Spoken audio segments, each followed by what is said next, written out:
Hello everyone. If you're watching this video on Facebook, you are watching the private group O Taste and See, or you're watching South Alabama Cooking. If you're watching on YouTube, you're watching the YouTube channel South Alabama Cooking. So welcome everyone. I have a recipe today that I'm really excited about, and it is homemade coconut macaroons. Now, I have never had homemade coconut macaroons until just a few days ago. And I'm telling you the truth, this recipe is out of this world good. So we'll go ahead and get into the recipe, and I'll give you some background on it and where this recipe came from as we're making this, okay? All right, right around here, I have 5 3/4 cups of sweetened shredded coconut right here, and I'm using Baker's. Baker's to me is the best coconut, so that's what I'm using. I have 1/2 teaspoon of salt. I've got a 14-ounce can of sweetened condensed milk, Eagle brand. Do y'all like to eat the sweetened condensed milk? It's so good. I like to scrape the can and eat what's left in there. But I digress. I'm getting sidetracked here. Okay, we need to put in 2 large egg whites. So there we go, right there. That's 2 large egg whites. Okay, hang on y'all. Let me get a spoon to scrape this with.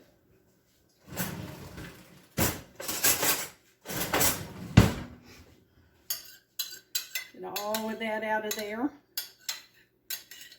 And then our last ingredient that we want to add here is 1 tablespoon of pure vanilla extract. Now, I have my oven preheating on 350 degrees. I've got my rack in the middle of the oven. Okay, these are all of our ingredients. We just put them in a bowl here, and we're going to mix this up. And I'm not sure if I'm going to have to get my hands in this or if I can do this with a spoon. Not really sure. But here we go. Okay, where this recipe come from is a lady at a fellowship meeting that Carla and I just went to here last week. The church is called Lighthouse of Hope Holiness Church, and it's over in Bila Battery, Alabama. And so we went to that fellowship meeting. And if you're on O Taste and See, you've seen some of the videos that I put on O Taste and See showing their meals, showing some of their meals.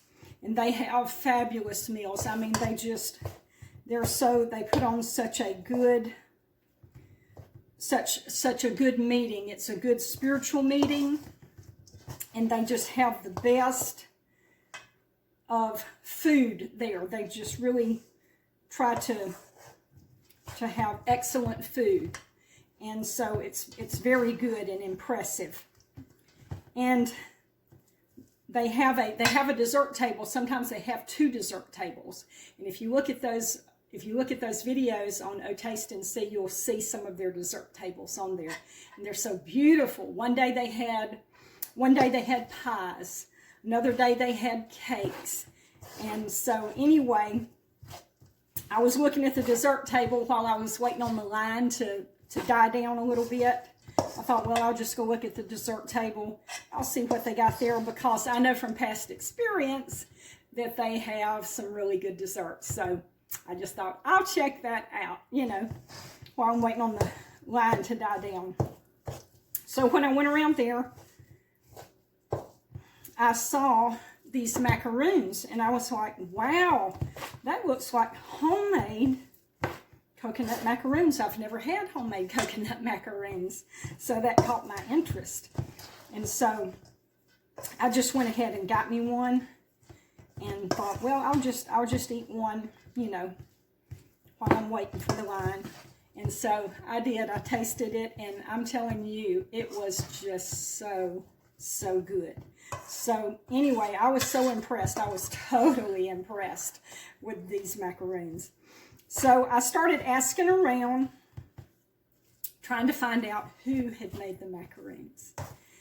And I finally found out that a lady that attends Lighthouse of Hope, her name is Sister Joyful, she had made the macaroons. So I wanted to get with her and talk with her about this recipe and see if she would, see if she would share this recipe with me. And so somebody pointed her out to me, and I went over and talked with her and told her how good they were, and I have the recipe now. And so I'm just very happy and excited to share this recipe with everyone. Thank you, Sister Joyful, for being so kind as to share this recipe. I appreciate it, and I'm giving you credit for it. Okay, looks like we're about to get this stirred up. Now, the recipe said to use a 1/8 cup scoop, and I looked for my scoop, and I don't have a scoop anymore. Probably what happened is I hardly ever use a scoop, and I probably was on a cleaning spree, and I gave it to the thrift store. That's probably what happened. But I do have a little 1/8 cup measuring cup, so I'm going to try to use that and see if that will work. Okay, we're going to have to lightly grease our pan, and if I had some Pam cooking spray, I would just spray it with that, but I have used all my Pam cooking spray, so I will show y'all an alternative that you can use. Okay, looks like this is about ready. Let me kind of slide this out of the way. And here's my pan right here. So what we're going to do, since I don't have any cooking spray, we'll take a little oil here. And I'm going to put some on a paper towel and spread it lightly. Woo, I was trying to do it lightly. I'm not sure that's very lightly. Okay, we're going to spread it lightly on here. Just do a light coating. I may have to wipe some of this off because I poured out more than what I meant to pour out. Let me see how that feels. Okay, yeah, that's nice. That's a nice light coating. That's great. Okay. All right, now we're going to try to scoop out our macaroons with my little 1/8 cup measurer. Kind of dry it out here. And this is my first time ever doing this, so we're just going to have to see how this works, okay? We're going to learn this together.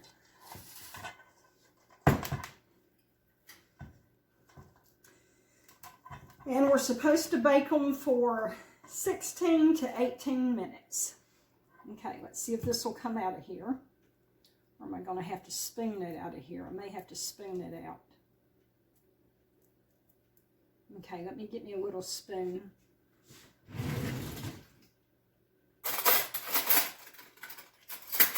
I'll use one of my little iced tea spoons. See that long handled spoon? This was one of Granny Cochran's iced tea spoons. I've got a couple of them as keepsakes. Okay, let's see. All right. There's that. I'm kind of trying to shape them. So I'll fill this pan up with these macaroons, and then we'll be ready to put them in the oven and bake them. So this is what I'm having to do right here to get my macaroons scooped. Okay.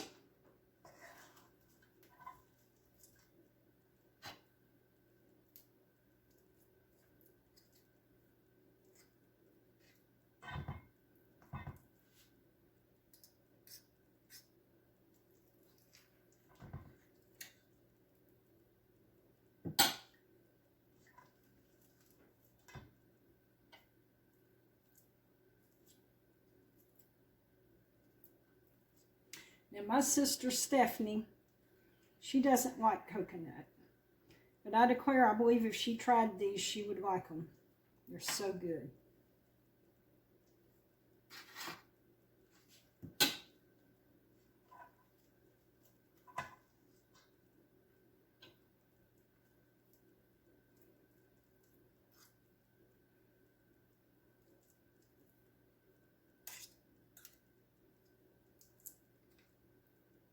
It's just a little messy. If you had a scoop, probably would be a little neater, a little easier.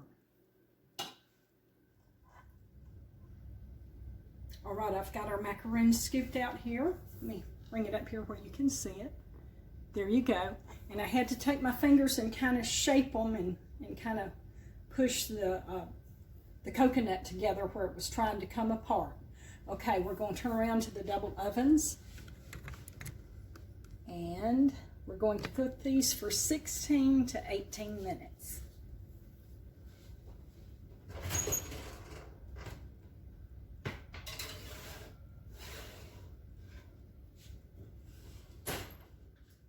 Okay, y'all, the macaroons are ready to come out of the oven, and they look out of this world scrumptious. Let me get them.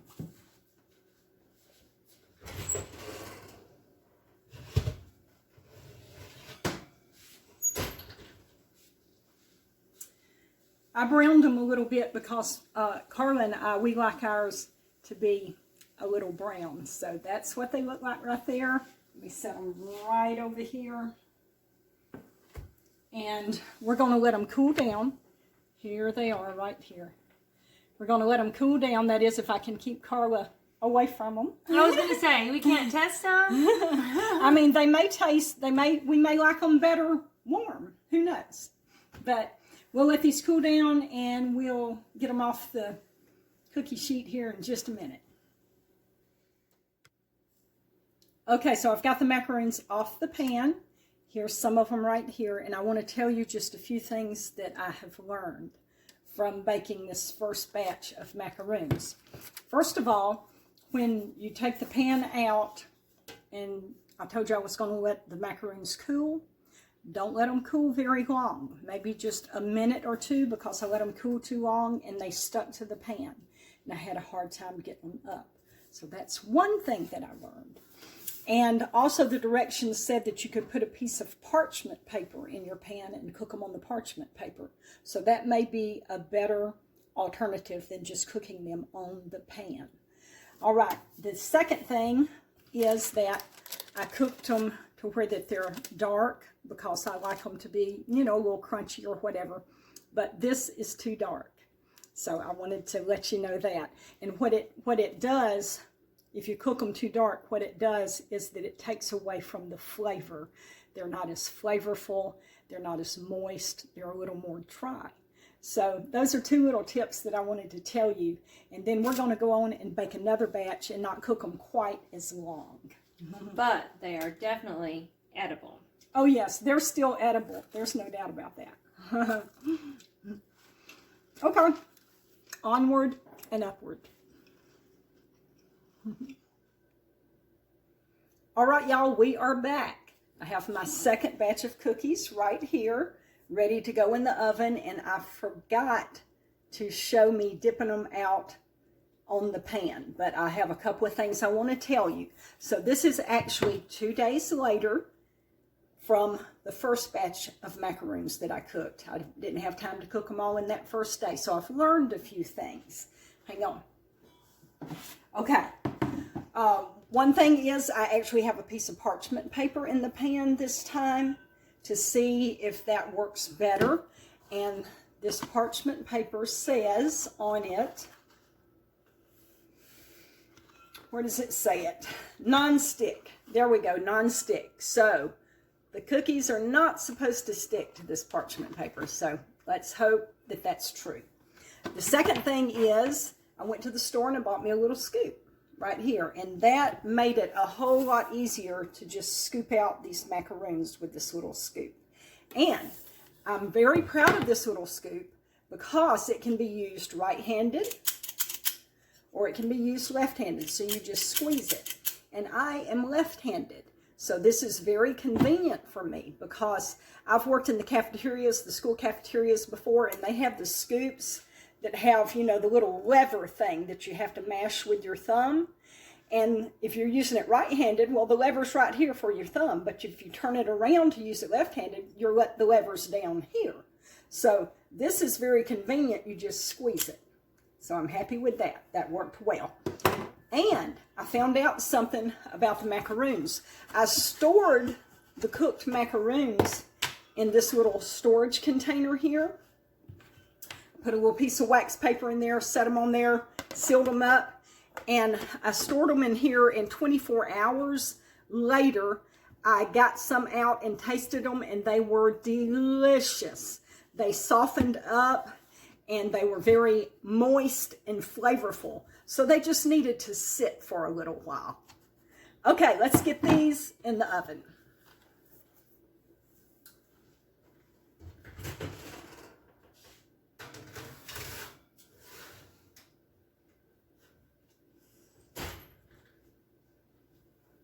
I'm going to try to cook these not quite as long this time. Okay, I'm going to go ahead and pull the macaroons out. They're starting to get brown. So it's been like 14 and a half minutes. And these macaroons are a little smaller, I think, than the first ones that I cooked. So maybe they just don't need as long to cook. There they are right there. I'm going to let them cool just for a minute or two, and then we'll get them off the pan. Okay, y'all, we are back, and we're ready to get our cookies off of the pan. And I've already tested it out to see if these cookies will come up off of here easily, and they do. This worked really well. They just, see there, they just come right up. Just kind of slide that spatula under there. They just come right up. Now look at the bottom of this cookie. I like them to be just a little brown on the bottom, just like that. Little brown on top, like that. Now, we're going to try something. These macaroons, just like they are very, very good, just like they are. But at Panera Bread, they have macaroons, and the bottom of them are coated in chocolate almond bark. And so I've got some almond bark right here, and I'm going to try coating some of these. But I'm telling you, these homemade macaroons are so much better than what Panera has. It's just not even funny. But anyway, and I'm going to tell you a little kitchen tip here when you're dealing with almond bark, okay? When almond bark dries on whatever food you put it on, whether it's on pretzels or whatever you're putting it on, when you take a bite of it, it has a tendency to just kind of, it's brittle when it dries, and it just kind of crumbles and breaks and falls apart. But let me give you a little kitchen tip on that. If you'll get some shortening, a little bit of shortening, and mix it in there with your almond bark, it'll give your almond bark a better texture. So that's what I'm going to do. I've got a little bit of shortening here. My almond bark is pretty warm, so that shortening should just mix right in there. And this is just a little kitchen tip that I just figured out on my own. I was just trying to figure out what can I do to help this almond bark not to just fall apart, you know, whenever I take a bite of something. And so this shortening works good. Now, I tried oil, vegetable oil. Don't use oil. It doesn't work good. But the shortening works good. The oil just kind of cooks and bubbles all up. It won't mix in. It doesn't work. Okay, there we go. We've got a little bit of shortening mixed in this. Then I'm going to try dipping some of these macaroons. And I've got my little Tupperware container over here. I've got a piece of wax paper down in it, and we'll dip those macaroons and set them down in here. Let me see if I can just pick it up with my hand and just stick it down in here. Kind of coat it a little bit. Oh yeah, that's going to work. Yeah, and the macaroon is holding together. I didn't know if it might fall apart on me, but it didn't.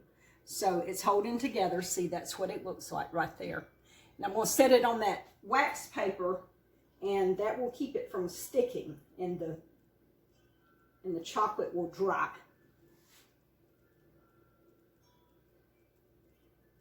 So I'm going to dip some of them in the chocolate, and some of them I'm probably just going to leave without chocolate. And we will let these cool down. We'll shut them up overnight, and then tomorrow we'll have us a nice little treat.